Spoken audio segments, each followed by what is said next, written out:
join us for the Pledge of Allegiance.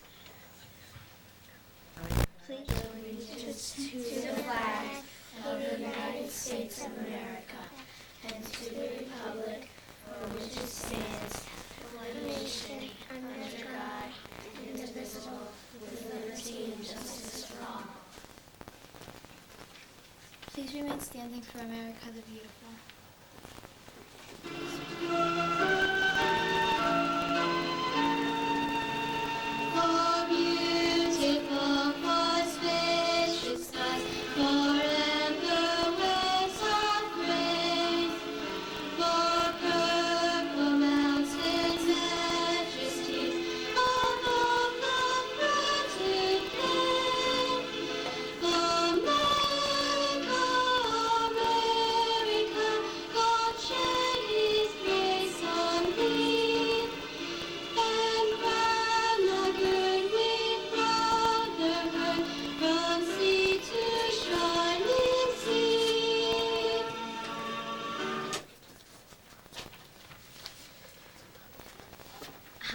Thank you, Danielle.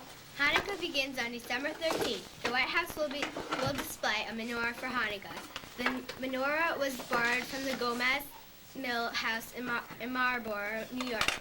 The menorah was requested by the White House, and arrangements were made by Congressman Benjamin Gilman, who visits the house often. It is a shiny brass 8-candle menorah, which usually hangs on a wall in the historic Gomez Mill House. They are proud that it is headed to the White House for everyone to enjoy. People in Sullivan County, New York, are trying to find a solution to smelly dumps. Well, I think they have. It looks like a 55-gallon plastic barrel topped with a giant hairdryer. They call it the OWD, Organic Waste and Decomposition Odor Counterclot. The plastic drum that lays on the top of the pillow squirts out a smelling almost like bubble gum as it blows the trash. This year's hurricane season is finally coming to an end, and it will not be forgotten for a long time. 6 of the hurricanes, including Mitch and George, damaged the United States as well. The hurricane season started June 1st, 1998, and is ending this week. Now to Stephanie with the features. Thank you, Marie. Coming soon will be the new Boy Scouts handbook. The new book will include new and more information about Boy Scouts. Leaders and Scout organizers are also trying to get a few websites on the internet. The first edition was published in 1911. That was 87 years ago. The handbook also instructs members of the MTV generation to watch television wisely, to avoid alcohol, drugs, and tobacco, and to protect themselves, and also always to be healthy. The book will be in bookstores soon. The daily paper would like children to send in color pictures and to write about descriptions on Hanukkah.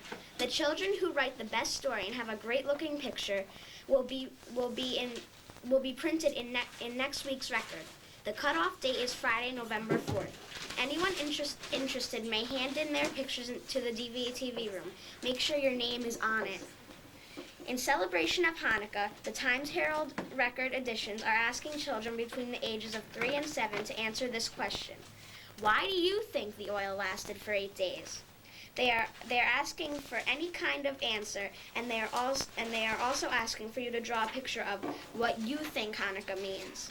They must be received before Friday, November 4th. All picture drawings may send in their responses to the DVE-TV room. On November 28th, it was Black Friday. Those who got up in the very early hours of Friday to almost fight for this year's toy you've got to have, which is Furby. Some stores put out a limited supply for shoppers. In the town of Walk Hill, the doors to stores opened at 6 o'clock in the morning to keep shoppers off the streets. Police were at the doors to keep watch of people going in and out. Many disappointed shoppers called the record to report many crazy crowds. Some stores say they will get more Furby toys. Some say they won't because of what happened. Store managers say the crowds were not too crazy. Happy birthday to Kayla Ogrodnik and Carissa DeGroat. Don't forget to go to the office today. The answer to Wednesday's question, what holiday is tomorrow, was correctly answered by Sarah Gilmore in Miss May's first grade class. The answer is Thanksgiving. Now to Jessica with the sports. Thank you, Stephanie. In football, the Giants beat the 49ers 7-0. In sports, some sad news about baseball. Great. John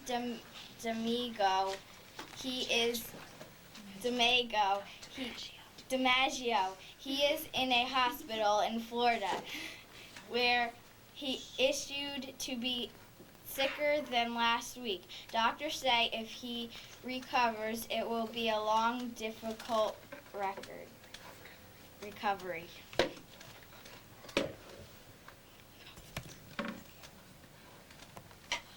Today's playground forecast is mostly sunny, high 58. Tonight, patchy clouds, low 34. Today we have Colin DeVries to tell us what the temperature is. What is the temperature? 50 degrees. Thank you.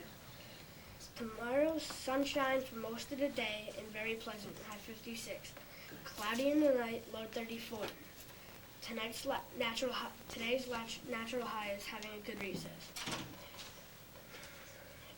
In Jakarta, Indonesia, a strong earthquake struck a remote island, caused a lot of damage. People were being told to go to the middle of the huge soccer field where there would be no danger of buildings collapsing. The quake had a strength of 7.6 on the Richter scale. There was also a warning for a tsunami, which is a giant wave that is deadly to people who live near the coast. The question for today is, what holiday item is being loaned to the White House? Delaware Valley School District strives for excellence with dedication to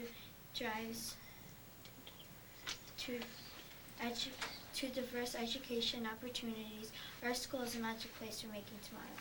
The DVE-TV team for tomorrow is Team 4. This is Mark Hoda for DVE-TV. Today is Wednesday, December 2nd, 1998. Please stand and join Nancy Gina Vinello, Rusty Kaiser. Our flag holder today is Dakota Mitchell. I pledge allegiance to the flag of the United States of America and to the republic for which it stands, one nation, under God, indivisible, with liberty and justice for all.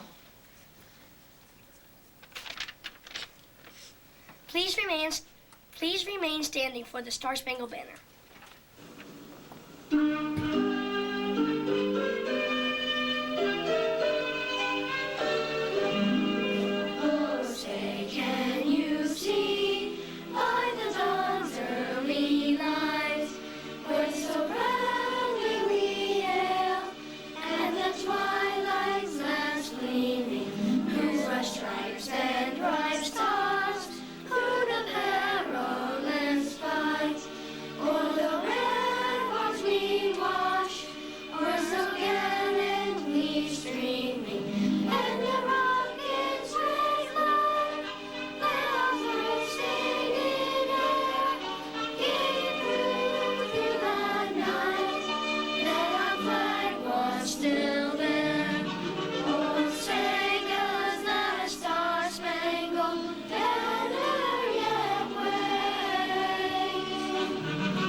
Now to Kyle with the news.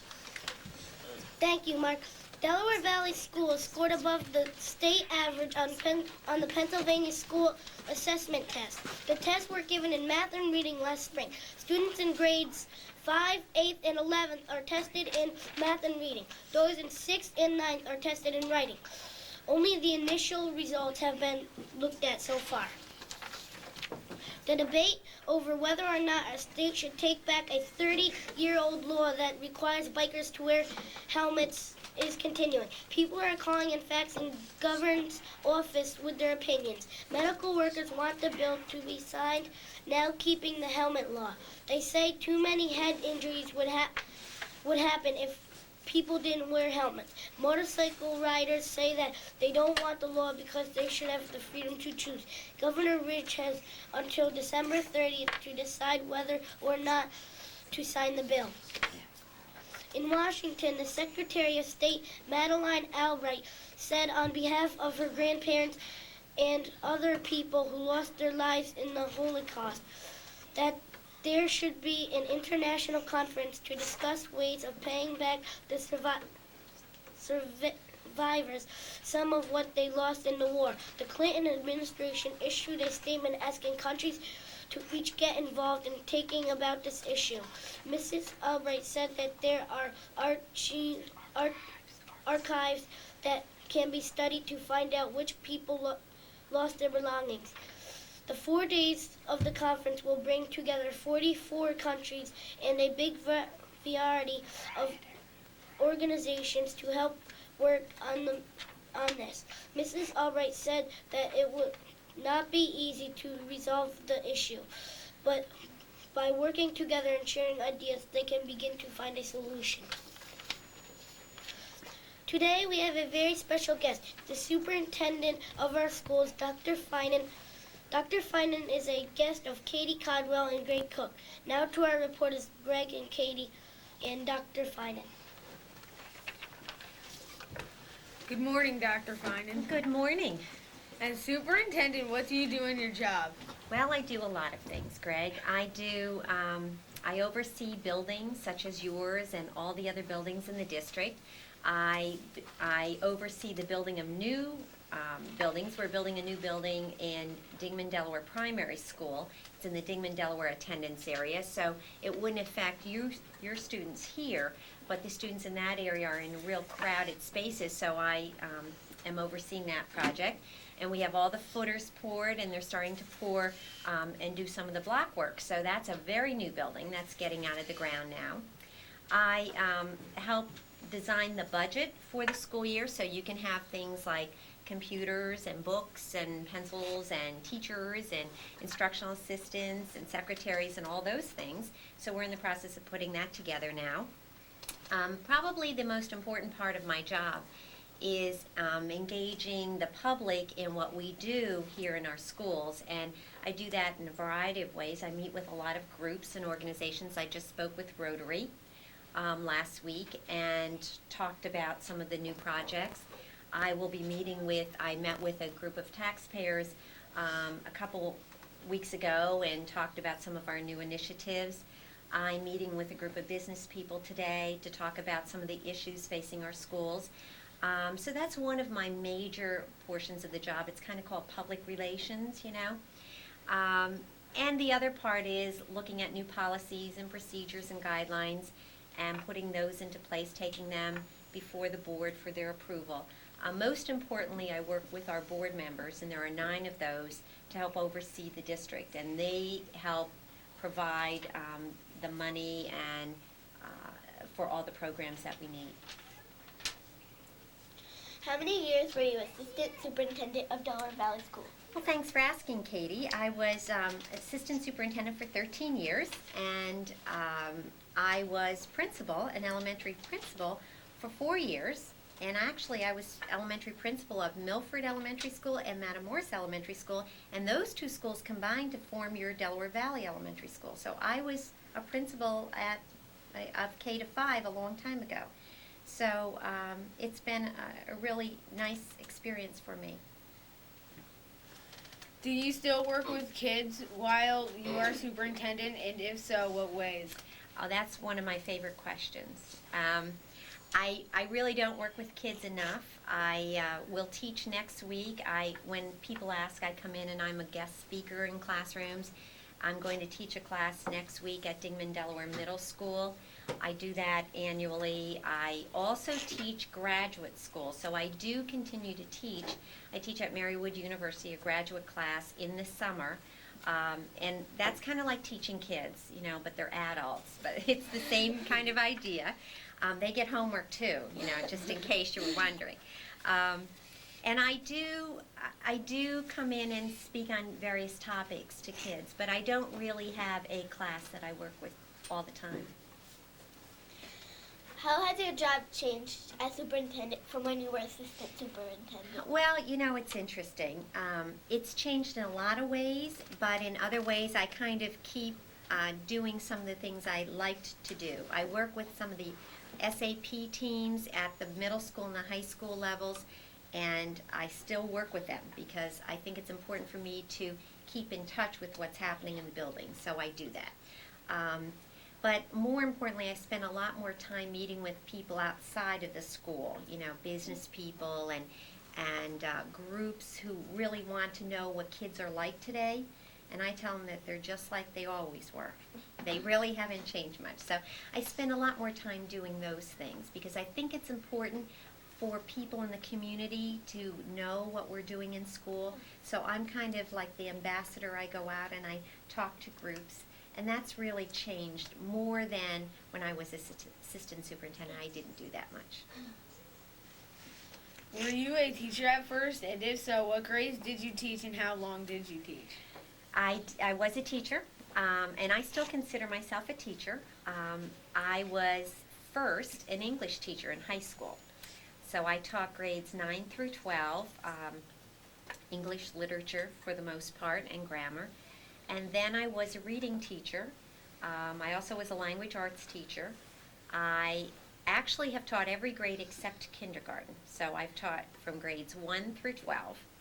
And I still teach now at graduate school, so I really consider myself still a teacher.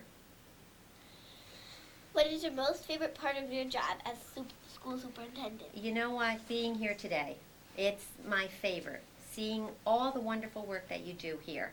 And you're just so bright, and you work so hard, and you believe in just promoting your program. I just think it's wonderful. I guess my favorite part is seeing the successes of kids like you all, and watching you grow. Like someday I'll see you walk across the stage and get your diploma, and I'll be so proud. I'll remember Katie and her questions and Greg and his questions. That makes me very proud.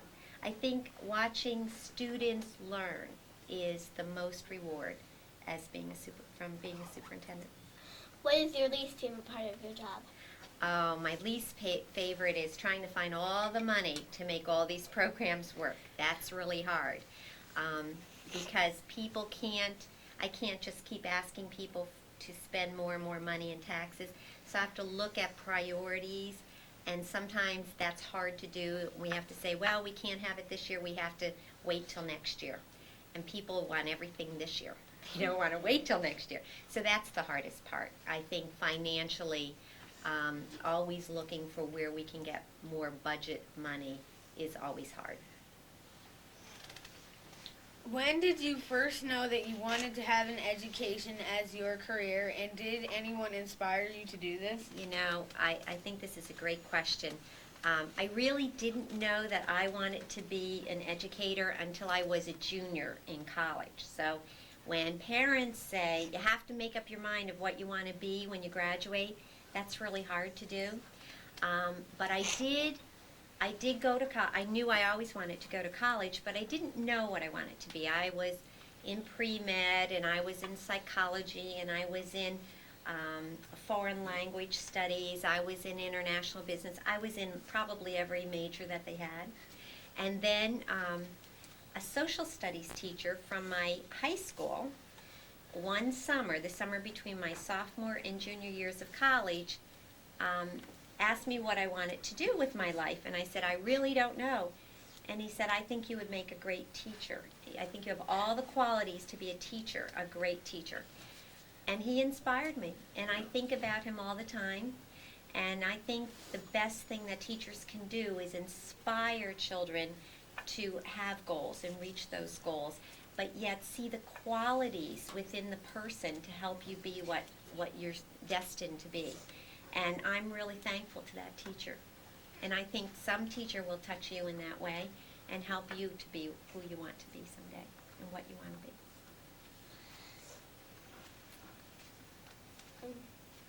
Do you plan on being a superintendent until you retire? I hope so. I think so. I really like it. I think I work hard at it. I think every job you have to work hard at, and believe it or not, I do homework, just like you do homework. Last night I worked about 3 hours on homework and brought it in and gave it to my secretary. So I really like the job, so yes, I think I'll stay until I retire. How have you seen the district change over the years? Boy, it's changed a lot. I came in 1981 and we had fewer schools. We only had 1,683 students. Now we have almost 4,700 students, so it's grown dramatically. We've added a lot of staff. At one time we only had about 110 teachers. Now we have 323 teachers. And then we have a lot of support staff, a lot of instructional assistants. So we have almost 700 part-time and full-time employees. That's huge. I mean, that's pretty much double, or more than double when I first came here. Our buildings have been upgraded, changed, facilities have changed. Probably the most important change is your technology. The technology in your classrooms, the technology throughout the district. You know, we're connected to the internet. That's probably been the largest change that I've seen. And what we choose to do with that, you know, how you get a lot of your information for your stories, I'm sure, is through that means. I work with it all the time in my job. So I send emails out to all my staff and voicemails. The teachers having telephones in their room has been a huge change. So I really think that there have been a lot of changes in this district, and I think you'll see more changes as we grow. What is your future career goal? I guess I'd like to still be a superintendent. I want to write a book someday. I have a book in mind that I'd like to write, and it's about leadership and leadership styles, and it's more about male versus female leadership styles. So I have my ideas for that, and that's what I'd like to do when I retire. And I'd like to continue teaching at the college level because I think that keeps me in touch with teaching and it helps me be a better superintendent. Do you have any goals for the future of the district? I do. I think continuing to promote academic excellence is very, very important. Without knowledge and a solid knowledge base, no one can be successful. So I think we have to continue to promote those communication skills of reading and writing and oral speaking like you're doing here today. Writing's so very important, and reading. Without good reading skills, no one can be successful. So we have to continue to promote that, and I will continue to do that. I think promoting a safe, disciplined, and drug-free environment is very, very important. That's a very important task for all of us to do. And we have things like promoting public relations, and we have a strategic plan that will take us over and look forward for the next 5 years. So I'm working on that as all of your staff is working. For the most part, I think is to continue to promote that academic excellence so you all can be successful in your life. Because when school ends after 12th grade, you have to then go do something and be somebody. And it doesn't matter what career you choose, just be very, very good at that career and be successful at it so you can earn a living and be a good citizen. And that's what I hope to promote with my with the future of the district. Does being superintendent make you feel proud? Very proud. You know, I'm most proud when I hear students, and I just spent a lot of time over the holiday with graduates from Delaware Valley, and they talked about how well prepared they were. And I had a student talk about his 4th grade teacher, who was Mrs. Wasey. She's one of your teachers, and how important she was in his life in the area of math and reading. And then he mentioned a number of other teachers. And it makes me feel very proud that we have excellent staff members who help students grow. And this student is a junior in college and remembered his 4th grade teacher. Can you imagine? How about that? So yes, it does make me feel proud. I'm very proud of all the accomplishments, and I'm very proud that we have positive public relations in the paper, and we have positive letters being written, and people are doing good things. I'm very proud of that. Thank you for being on our show. Thank you. Well, thanks for inviting me. It's been wonderful.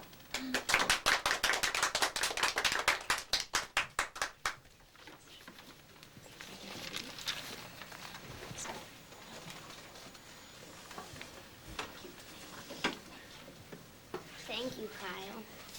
Tomorrow, thousands of people will be participating in candlelight ceremonies across the nation. The ceremony is being held to hopefully bring attention to the problem of homeless children. There are a lot of homeless children, there are a lot of homeless people, including homeless children, all across America,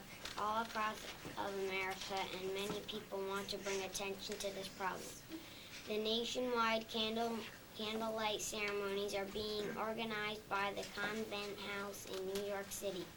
They are asking people who cannot attend a ceremony to have adults light candles on Thursday night and place them in their windows. Children should not light any candles, but they can ask their parents to do it. Christmas is coming to Cuba officially, that is. The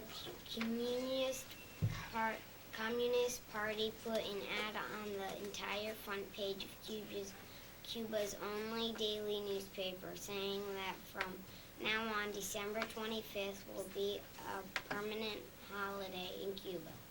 The communist government took away the holiday back in 1969. The Cuba people welcomed this news. If it were up to kids, NASA would be blasting off to build the Dude Ship, or the Totally Rad Space Place. With only a couple hours left before the first space station construction flight, the International Space Station still doesn't have an official name.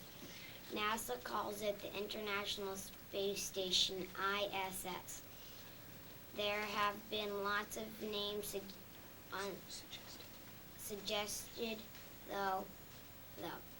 More than 2,000 kids took part in an internet named the Space Station Sweepstakes, and the most popular suggestions were Enterprise and Apollo.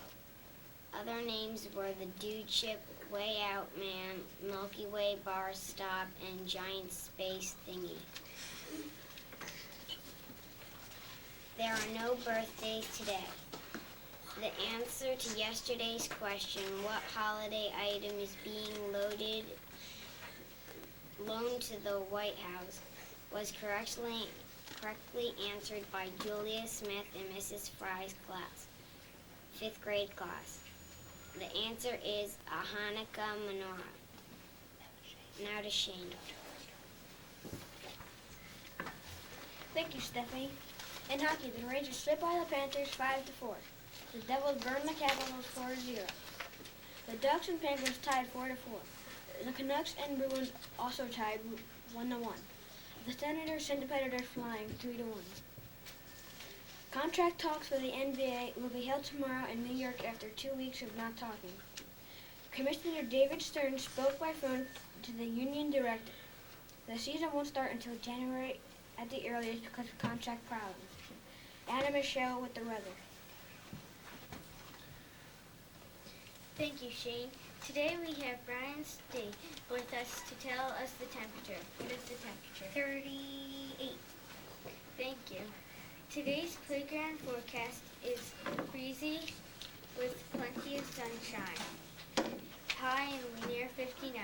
Clear and partly cloudy tonight, low 44. Tonight there will be times of clouds and sunshine. High 55. Tonight partly cloudy, most cloudy and night low 40. Looking ahead, sunny and partly cloudy and mid Friday. High 56 to 60. Breezy, warm Breezy, warm with clouds and sun Saturday. High 58 to 62. Today's natural high is having a good day. The American Red Cross said yesterday that this year will be the most expensive year in disasters. The Red Cross spent nearly $162 million to help people in 42 states and in Puerto Rico. The state of Florida needed the most money to recover from disasters. Now to Mark. Thank you, Michelle. The question for today is, who was our special guest and what job does she have? Delaware Valley School District strives for excellence with dedication to diversity to education opportunities. Our school is a magic place. We're making tomorrow. The DVTV team for tomorrow is Team 5. This is Kevin Cunningham for DVTV. Today is Thursday, December 3rd, 1998. Please stand and join Chelsea Redmond, Danielle Monselli, and Richie